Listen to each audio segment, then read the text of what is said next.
বৃহস্পতিবার আগরতলা মেলার মাঠে ভানুগো স্মৃতি ভবনের সামনে থেকে সিপিআইএম পশ্চিম ত্রিপুরা জেলা কমিটির পক্ষ থেকে রাজ্য সরকারের বিভিন্ন দপ্তরের দুর্নীতির বিরুদ্ধে এবং দোষীদের শাস্তির দাবি জানিয়ে একটি বিক্ষোভ মিছিল করা হয়।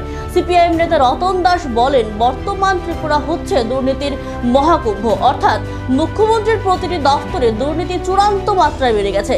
নেশা কারবার, অপরাধমূলক কাজ, কারাপশনের সঙ্গে জড়িত ব্যক্তিদের অবিলম্বে যাতে শাস্তি দেওয়া হয়, এর জন্য সর্বস্তরের মানুষদের প্রতিবাদে সামিল হওয়ার জন্য তিনি আহ্বান রাখেন। তাদের এই বিক্ষোভ মিছিল শেষ হয় শকুন্তলা রোডে একটি সভার মধ্যে দিয়ে।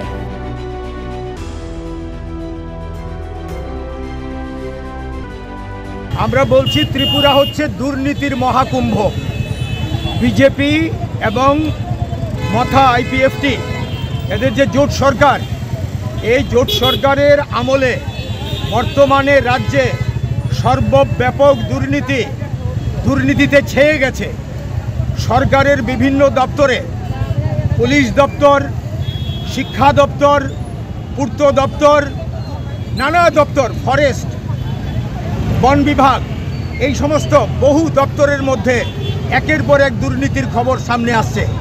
আজকেও আছে রাজ্যের বিভিন্ন জায়গায়, খোয়াইয়ে, সিপাহীজলায়, আগরতলায়। এই রাজ্যে কমিশন ঘুষ না দিলে কোনো কাজ হয় না।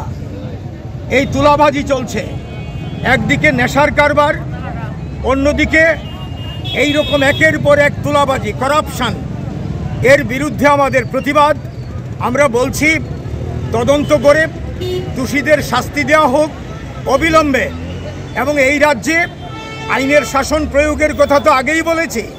এই দুর্নীতি বিরোধী যে পদক্ষেপ, এই পদক্ষেপ সরকারকে করতে হবে, কিন্তু করবে কে? রাজ্যের মুখ্যমন্ত্রীর হাতে এই দপ্তরগুলো। স্বয়ং মুখ্যমন্ত্রী এই জন্য দায়ী হবেন জনগণের চোখে, কারণ তার নিয়ন্ত্রিত যে দপ্তর, এই দপ্তরের মধ্যেই সবচেয়ে বেশি দুর্নীতি বাসা বেঁধেছে।